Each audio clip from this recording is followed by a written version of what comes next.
शहर में जन सुरक्षा और पेस्टल सुधार दोनों को मजबूती मिली है। ये उपलब्धियां केवल आंकड़े नहीं हैं, बल्कि बदलते हुए देहरादून की नई तस्वीर है, जहां व्यवस्था मजबूत हो रही है और विकास तेज गति से आगे बढ़ रहा है। लेकिन इसके साथ साथ नगर निगम की एक महत्वपूर्ण जिम्मेदारी बनती है, और वह है सरकारी और निगम की भूमि को अतिक्रमण से मुक्त कराना। भाई बहन, मुझे लगता है कि पूरे प्रदेश के अंदर जो अतिक्रमण है वो तेज संख्या में, तेजी से काफी उसकी संख्या में जिस प्रकार से बढ़ोतरी हुई थी, पहले के सालों में उस तरह ध्यान नहीं दिया गया था, लेकिन इधर के सालों में काफी सख्ती की गई, व्यवस्था को बनाने का काम किया गया, अतिक्रमण हटाने का अभियान कानूनी रूप से चलाया गया। और बहुत बार ये विषय आता है कि कुछ लोगों को टारगेट किया जा रहा है, कुछ विशेष वर्ग के लोगों को निशाना बनाया जा रहा है। तो मैं कहना चाहता हूं भाइयों बहनों, इसमें केवल और केवल न किसी को टारगेट करने जैसी कोई बात है, इसमें केवल एक बात प्रमुखता से है, वो है अतिक्रमण। सरकारी जमीनों पर अतिक्रमण नहीं होना चाहिए, उसको कोई भी व्यक्ति ठीक नहीं मानेगा, और इससे हमारी जो डेमोक्रेसी खराब हो रही है, जो राज्य के सांस्कृतिक मूल्य प्रभावित हो रहे हैं, राज्य का देवत्व जिससे कहीं न कहीं उसको नुकसान हो रहा है, ये किसी भी कीमत पर हम सब लोगों को इसकी रक्षा करने के लिए आगे आना है। इसलिए मैं आपसे कहना चाहता हूं कि सरकारी और निगम की भूमि को अतिक्रमण से मुक्त कराना है,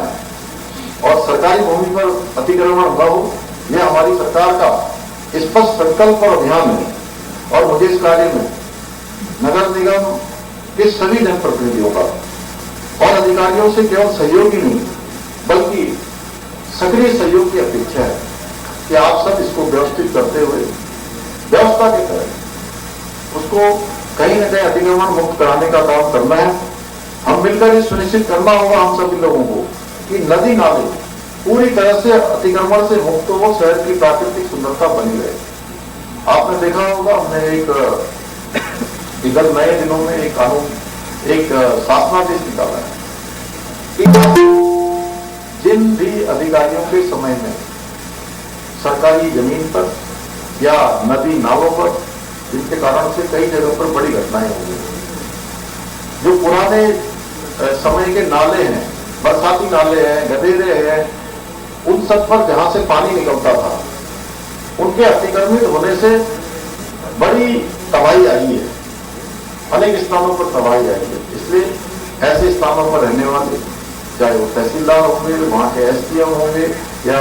नगर क्षेत्रों के अन्य अधिकारीगण होंगे, वो उसके लिए पूरी तरह से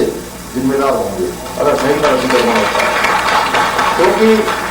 आप देख रहे होंगे कि इस साल भी हमको पूरे उत्तराखंड के अंदर अनेक भीषण आपदाओं का सामना करना पड़ा है, चाहे वो धराली की आपदा हो, श्यामा चट्टी पर उत्तरकाशी में आया हुआ 25 फुट मलबा हो, या जमुई जनपद का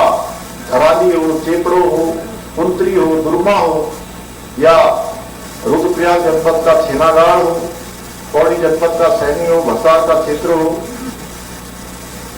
बागेश्वर कपूर सीमांत क्षेत्र का पौसारी गांव हो, या देहरादून के आसपास मालदेवता से लेकर पूरा हमारा मसूरी से लेकर यहाँ तप्तेश्वर के आसपास का पूरा क्षेत्र हो, कोई क्षेत्र, या हरिद्वार का जल भरा हो जहां पर हम लोगों को ट्रैक्टर की उस पर बैठ कर जाना पड़ा, कहीं कहीं पर टोपलेट और उस पर जेसीबी पर जाना पड़ा है। तो मैं इतने सारे नाम भी इसलिए ले पा रहा हूं कि मैं सभी स्थानों पर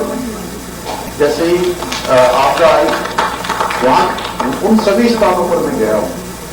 भाइयों बहनों, इसका एक बहुत बड़ा जो कारण है वो ये भी है कि जो परंपरागत रूप से चलने वाले हमारे नाले हैं, गाड़ है, गदेरे हैं या बरसाती नाले हैं, उन सभी को कहीं न कहीं अतिक्रमित किया गया है। और बहुत देखिए, बहुत मेहनत के बाद, बहुत संसाधन लगाने के बाद हम निर्माण कार्य करवाते हैं। आप सब लोग निगमों में, अपने वार्डों में, पार्षदगण अपने क्षेत्रों में,